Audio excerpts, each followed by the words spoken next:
This has been an incredibly difficult video for me to make. I know that many of you have been eagerly awaiting news about an upcoming Beyond the Blight novel. I'm sorry to tell you that this is not an announcement for a pre-order. And in fact, I've made the very difficult decision to completely cancel pre-orders for this book. And the reason for that is simple. This book is already completely finished and edited and published and ready for purchase today. And not just as a softcover and as a hardcover, but also it's available as an EPUB and even as an audiobook, which I've narrated. But actually, this video today is not about any of these things. It's about a secret collector's version of this novel that I've been working on for the last few months. In this video, I'll show you what's inside, how I put it together, and how it can be yours. This is Gamey Builds, and welcome to Beyond the Blight.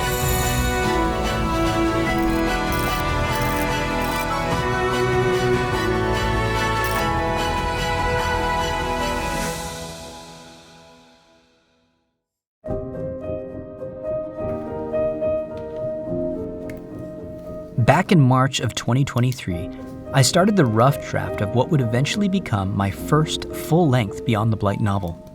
I'd just finished my Grim Strider build, and I knew that I couldn't keep teasing you all with snippets of stories forever. I needed a solid roadmap for where everything was headed. What was the Blight? Where did it come from? And what would happen to Aegis? While creating a full-length novel was a huge challenge, writing it alongside my build videos was actually quite helpful. It allowed me to flesh out the world with a clear purpose in mind, while gradually introducing characters, locations, and technology that would be fully fleshed out in the novel. That said, I was careful to make the book as accessible to outside readers as possible, so that even a reader who'd never watched a single one of my videos would still be able to grasp and enjoy the story. Of course, I also wanted to reward longtime fans of the series with plenty of callbacks and references. This was a lot to juggle, but I kept at it.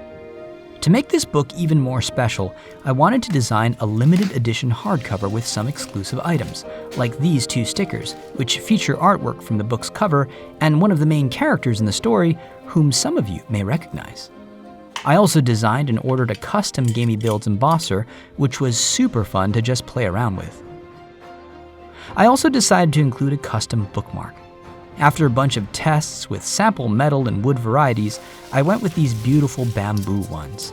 I also ordered dozens of sample tassels to experiment with colors, and chose these blue tassels, which I felt complemented the cover design perfectly. Of course, I'd also need to do a custom engraving for the bookmarks, but we'll get to that soon.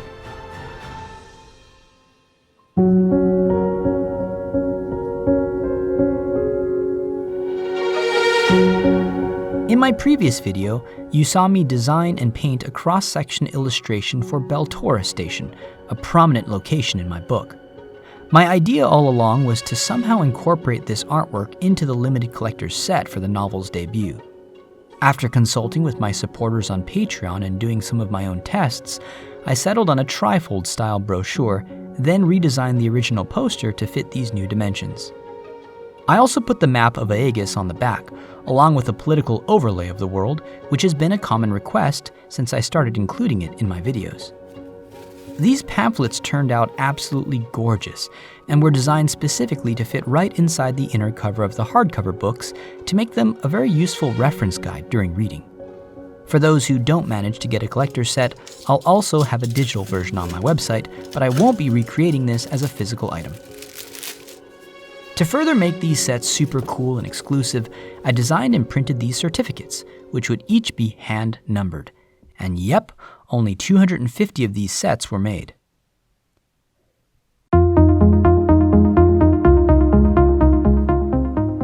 To produce the bookmark engraving, I first scanned one of the bookmarks into my computer to get the exact dimensions, and then began designing in Adobe Animate. For the design, I went with the Aegisian characters for Aegis. I sometimes get comments here on YouTube telling me that I'm pronouncing this wrong, which is kind of like telling someone they're pronouncing their child's name wrong, but I digress. If you must know, Aegis means abundant gemstones in my language, and bears no relation to the Greek word of the same spelling. I did a lot of experimentation here with the design of the characters and shared all of my tests with my patrons, who commented their preferences. Most of us agreed that this final version was best, however, so after making a jig to hold a bunch of these bookmarks in place at once, I began the 12-hour process of laser engraving. But this was not idle time for me. While the engraver worked, filling my garage with bamboo smoke, I was busy listening to my audiobook. Wait, let's back up a bit.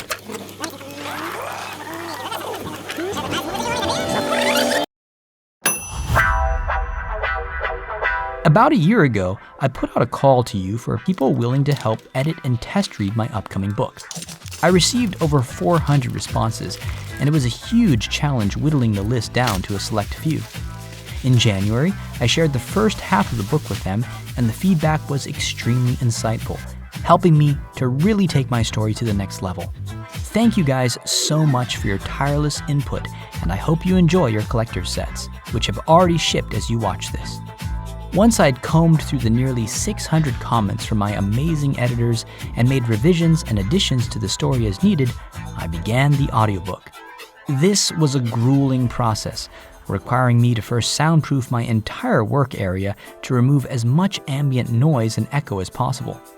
I live close to train tracks and an airport, so there's always noise around me, and I often had to pause during my reading to wait for that noise to dissipate before I could continue. In addition, I recorded about half of my book before realizing the microphone settings weren't correct, so everything had to be scrapped and I started over. In the end, I spent about 3 weeks in this stifling little recording booth, then another week editing the many audio files in Audacity. So, as my bookmarks were being engraved, I re-listened to my 12.5-hour audiobook performance. This helped me to catch a few things I'd missed previously, leading to a few re-recording sessions, but resulting in an overall tighter and more dramatic end product.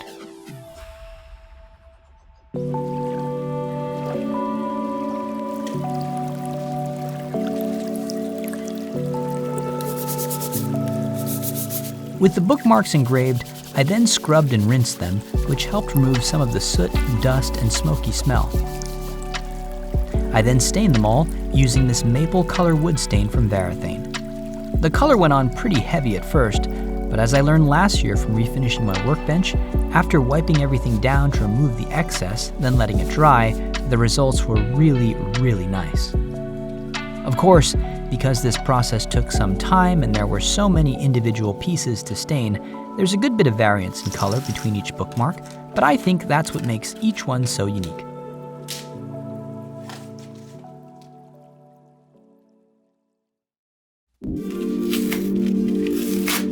While all of these side projects were happening, I was in constant communication with multiple book manufacturers, ordering samples, checking colors, and waiting weeks upon weeks for items to ship and arrive. As a brief explanation of how this all works, the one that will be shipping with these collector's sets is a hardcover with an alternate nighttime cover design. An unlimited version will be available on Amazon, featuring a daytime version of the design. This will be available both as a hardcover and as a softcover. An EPUB version is also on Amazon, along with the audiobook. Now, as I sign and number everything and put the finishing touches on my collector's set, please enjoy the first part of the first chapter of my novel, The Children of Aegis.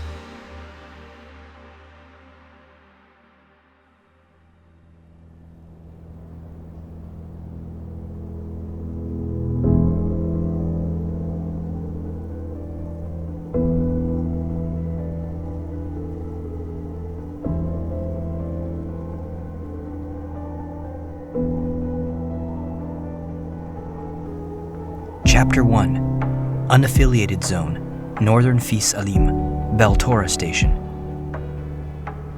The woman sitting before the console felt much older than her 39 years. She blamed it partly on the life she'd succumbed to in Beltora Station, buried meters below the permafrost in the mountains of Fis Alim. The station air was stale and damp, breeding sickness and spawning colonies of mold that crept from every nook and corner not regularly scoured. The sheer weight of survival had sat heavily on her shoulders, had stamped premature creases into the corners of her eyes like sled tracks in fresh snow, had gradually but perceptibly summoned strands of gray from her scalp. Day by day, The effortless beauty of her youth was leaking away, and a hardened, sour expression of someone she hardly recognized was taking its place. Worse still, a life on the run, punctuated by nervous glances over her shoulder, had nurtured in her an inclination to distrust. It was a feeling that would never completely go away, she knew, as long as the Korseki Empire existed. As long as their eyes roved overhead in orbital stations, she'd never feel safe. 4 hours and still nothing, she said, shoving her chair away from the bank of flickering screens. She sat in the narrow comms room, her face reflecting its dull amber glow. I must have told them 100 times I wanted regular check-ins once they reached the northern markers. Was I not clear about that? Len asked irritably. Her husband smiled feebly and shrugged. Sounds peculiarly like someone else at that age, Len, doesn't it? Len ignored this. Karsh, not even Gall is bothering to call and report in. She was supposed to be the responsible one. They're 17, Len.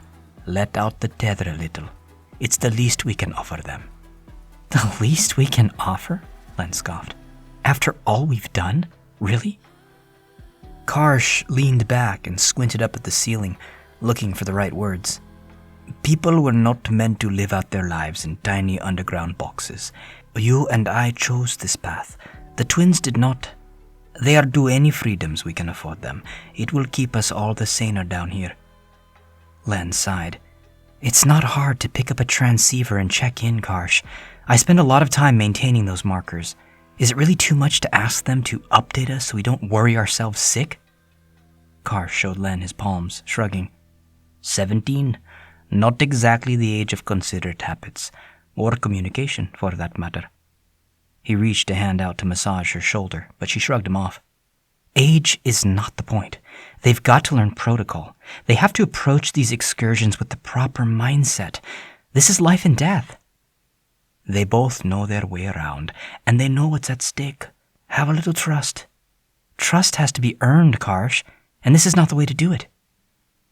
Karsh opened his mouth to say something, but changed his mind, offered another sheepish shrug, then tested the temperature of the steaming mug warming itself in a wall alcove. You want my advice?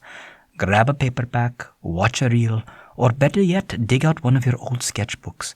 I'm sure Misha would love a new drawing or two for her walls. It does no good pacing around like this. You're going to wear a rut right through our concrete floors. You act like they went for a stroll down the street, Len huffed. She glanced at one of the console screens and snatched the transceiver, recording a message that could be received by any of the markers once accessed. Talon? Gall? Either of you hearing this? Come in, please. We're picking up an approaching Whitewaller. Give us an update. Len tossed the transceiver back into its holder. I'm going to check on Misha, she sighed. She grabbed Karsh's mug and finished half of the hot drink before wiping her lips on the back of a sleeve with a wince. Steeped it too long again. 3 minutes or you'll burn the leaves, she said before she slipped out of the comms room and into the main corridor. Len loathed feeling this way. The sense that this was her responsibility, her burden to shoulder, her world to hold together, was impossibly unfair. Biologically, the twins weren't even hers, but if she didn't look out for them, who would? She could understand their burgeoning desire for independence better than anyone, but out here on the ice shelf, the hands-off approach that Karsh favored was a death sentence. She dreaded the day she'd have to embark on her own expedition, only to stumble upon their frozen remains. From the corners of her lips, she blew a tangled strand of hair from her face. She was sweating, she realized, and her heart was racing. At the bend in the wanly lit corridor, she peeked her head into a small, square room where the slender figure of her daughter lay on a low mattress pressed snugly against the corner. Drab but for the colorful robots scrawled on worn scraps of paper, this looked nothing like the home she had once imagined providing to her child. Fils Alim should have meant a new start for their family, a real life, far from the clutches of the Korseki's goons, a chance at community and safety. Instead, she struggled to think of this place as anything more than a glorified prison, with its bleak corridors and cold walls, and even that comparison felt generous at times. Len knelt to the mattress to replace the covers that had slipped from her daughter's shoulders. She brought the back of her hand to Misha's forehead and sighed with relief.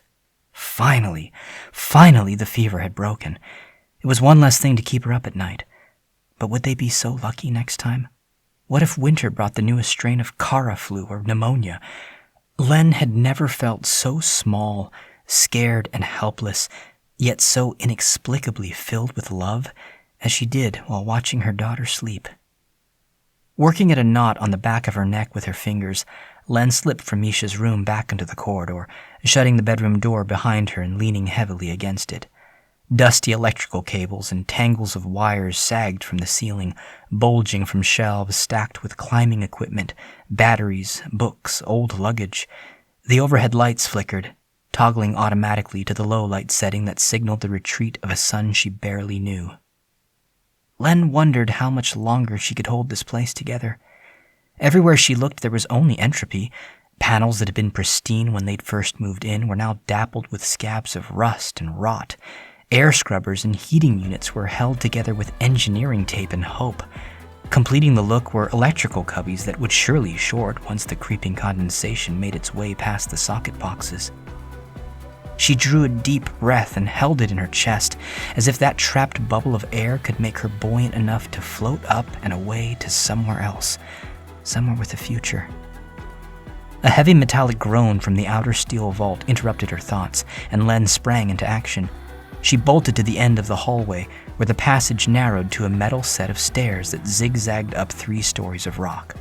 She took the steps 2 at a time until she reached the small grated platform just within the inner vault. Karsh was at her side a moment later. "Ah, finally!" Len panted, one hand on the railing, another resting on her knee. Karsh wore a crooked smile. "All that worry for nothing." 2 figures emerged from the vault doors, loose snow cascading from their fur caps and parkas and falling like sifted flour through the grating. The couple helped them out of one layer of clothing after another, with few words exchanged. Len's mind brimmed with unanswered questions. What had taken so long? Why hadn't they checked in? And most importantly, where was their catch? Thank you all so much for watching, and especially my patrons who followed this project every step of the way and were able to grab their own set just a little bit early. If you'd like one of these remaining sets, you can purchase one on my website, gameybuilds.com, where I'm also having a huge summer sale. I hope you all enjoy the story, and until next time, this is Gamey Builds, over and out.